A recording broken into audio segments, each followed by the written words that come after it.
বীর মুক্তিযোদ্ধা lieutenant colonel অবসরপ্রাপ্ত শরীফুল হক ডালিম রচিত স্বৈরাচারী আওয়ামী সরকার কর্তৃক নিষিদ্ধ ও ইতিহাসের অজানা অধ্যায় যা দেখেছি, যা বুঝেছি, যা করেছি থেকে আজ পাঠ করছি পঞ্চম পর্ব।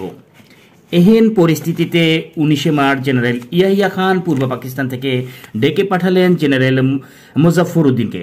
একটি গোপন বৈঠক অনুষ্ঠিত হলো জেনারেলদের।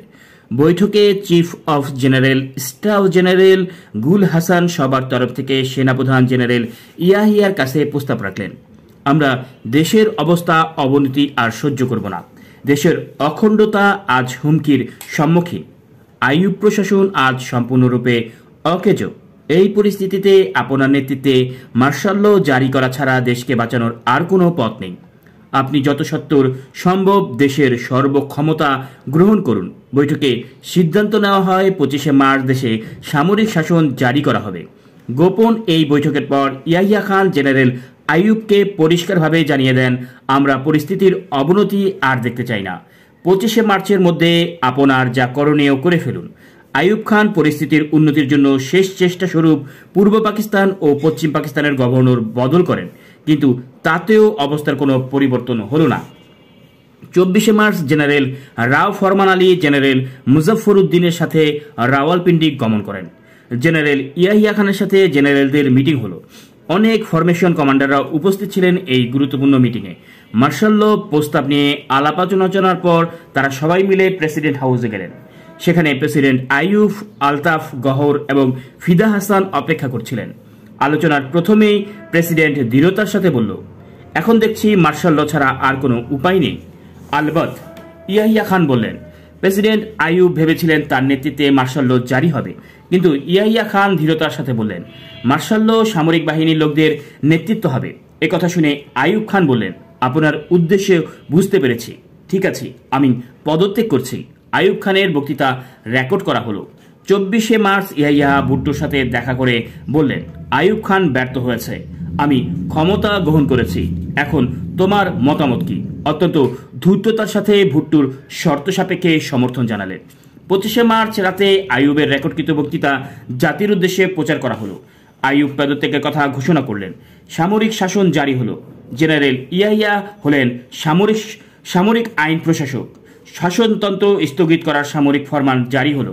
সামরিক শাসন জারি করার যৌক্তিকতা বয়ান করতে গিয়ে প্রেসিডেন্ট আইয়ুব তার বক্তৃতায় বললেন, প্রশাসনিক, অর্থনৈতিক, রাজনৈতিক এবং সার্বিক বিশৃঙ্খলার জন্যই সামরিক শাসন বাধ্য হয়ে জারি করা হলো। 11 বছর আইয়ুব শাহীর শোষণ শাসনের ফলে দেশের অবকাঠামো যা সম্পূর্ণভাবে ভেঙে পড়েছে, তখন প্রভাবশালী ফিল্ড মার্শাল অত্যন্ত অসহায়ের মতো বললেন, রাষ্ট্রপতি হিসেবে দেশের ধ্বংসযজ্ঞ স্বচক্ষে দেখতে চাই না বলেই আমি পদত্যাগের সিদ্ধান্ত নিয়েছি। ইতিহাসের অমোঘ নিয়মে স্বৈরাচারের কি করুণ পরিণতি। দেশের সার্বিক পরিস্থিতিতে, বিশেষ করে গোলটেবিল বৈঠক ব্যর্থ হয়ে যাওয়ার পরিপ্রেক্ষিতে সামরিক শাসন জারি ও সেনাপ্রধান ইয়াহিয়া খানের নেতৃত্বে গ্রহণে দেশবাসী খুব একটা বিস্মিত হয়নি। এজন্য ছিল অনেকটা অবধারিত পরিণতি। এক আলোচনার মাধ্যমে রাজনৈতিক সমস্যার সমাধান খুঁজে পাওয়ার প্রচেষ্টা যখন ব্যর্থ হয়ে যায়, তখন স্বৈরাচারী একনায়কতন্ত্র অস্ত্রশক্তির জোরে জাতির উপর একপেশে সমাধান চাপিয়ে দেওয়ার চেষ্টা করে। গোলটেবিল বৈঠকের ব্যর্থতার পর আইয়ুব খানের কাছেও সামরিক শাসন জারি করা ছাড়া আর অন্য কোনো পথ ছিল না।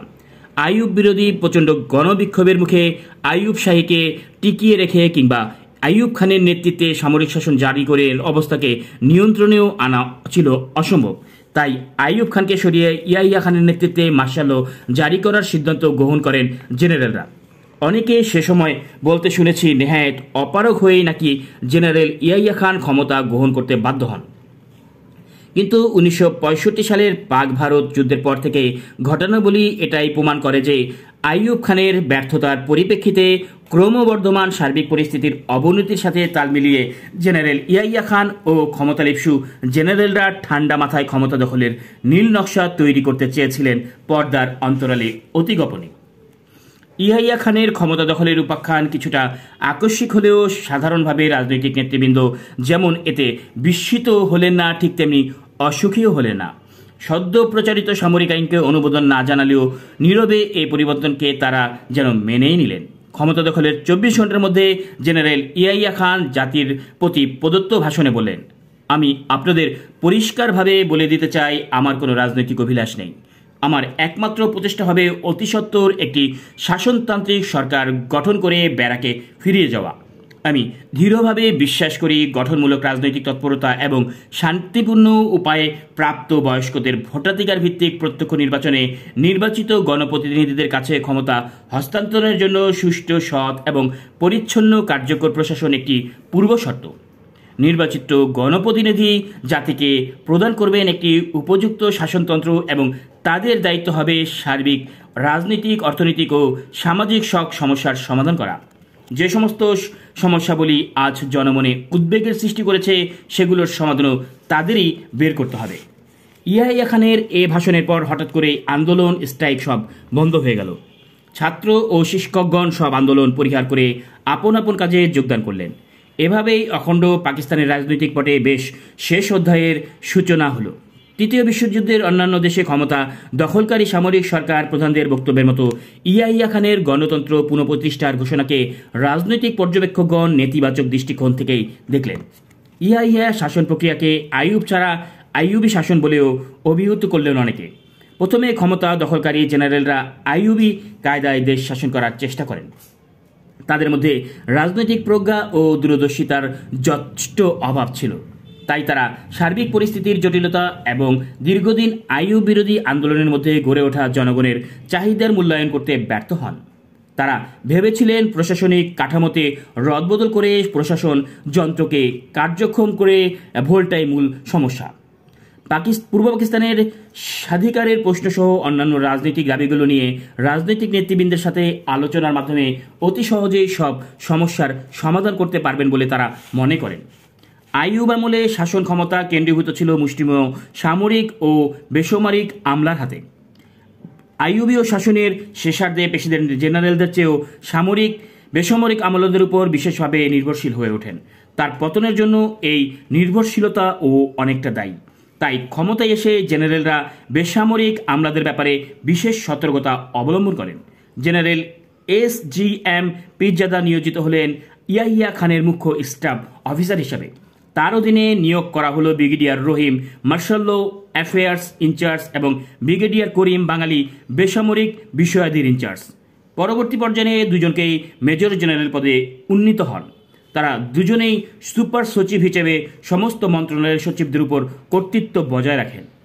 প্রশাসনিক কোনো ব্যাপারেই তারা এই তিনজনের মাধ্যমে ছাড়া রাষ্ট্রপতির গোচরে আনা কারো পক্ষেই সম্ভব ছিল না। এভাবেই জেনারেল পীরজাদা সমগ্র আমলাতন্ত্রকে প্রেসিডেন্টের সান্নিধ্য থেকে দূরে রাখতে সক্ষম হন। আইয়ুব আমলে উচ্চ পর্যায়ে নিয়োজিত অভিজ্ঞ আমলাদের অনেকেই সরিয়ে দেওয়া হয়, অবসর গ্রহণেও বাধ্য করা হয় অনেককে, যেমন আলতাফ গহর, MN ফারুকি, ফিদা হাসান প্রমুখ। এতে সর্বোপরি বেসামরিক আমলাতন্ত্র সামরিক জান্তার উপর অসন্তোষ হয়ে ওঠে ক্ষমতা দখলের প্রথম লগ্ন থেকেই। জেনারেল পীরজাদা ক্রমশ হয়ে ওঠে ইয়াহিয়ার মুখ্য পরামর্শদাতা এবং রাজনৈতিক গুরু। সানডে টাইমস তাকে রাজপুতিন হিসেবে আখ্যায়িত করে। 31 মার্চ ইয়াহিয়া প্রেসিডেন্ট বনে গেলেন।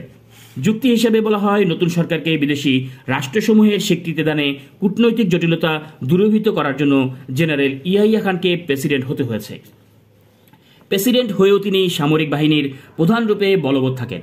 জেনারেল আইয়ুব খান ক্ষমতা দখলের পর একটি বেসামরিক মন্ত্রিসভা গঠন করেছিলেন, কিন্তু ইয়াহিয়া খান বেসামরিক ব্যক্তিবর্গের সাথে ক্ষমতা ভাগাভাগি করতে অসম্মত হন। ফলে 7ই আগস্ট তিনি যে মন্ত্রিসভা গঠন করেন তাদের সবাই ছিলেন সামরিক বাহিনীর সদস্য। General Yahya, general Pirzada, air marshal নূর খান ও অ্যাডমিরাল হাসানকে নিয়ে গঠিত হয় ক্ষমতার কেন্দ্র কাউন্সিল অফ অ্যাডমিনিস্ট্রেশন। প্রয়োজন মতো মন্ত্রণালয় থেকে সচিবদের ডেকে পাঠানো হতো পরামর্শের জন্য। ইয়াহিয়া এবং তার জেনারেলরা সবাই মনে করতেন যে সুশৃঙ্খল সেনাবাহিনী তার সাংগঠনিক শক্তি, কার্যকারী জ্ঞান, প্রযুক্তিগত বিদ্যা এবং সমসাময়িক আধুনিক বিজ্ঞান সম্পর্কে তাদের সচেতনতা দেশ ও জাতির আধুনিকীকরণ প্রক্রিয়া বিশেষভাবে অগ্রণী ভূমিকা পালন করতে সক্ষম হবে।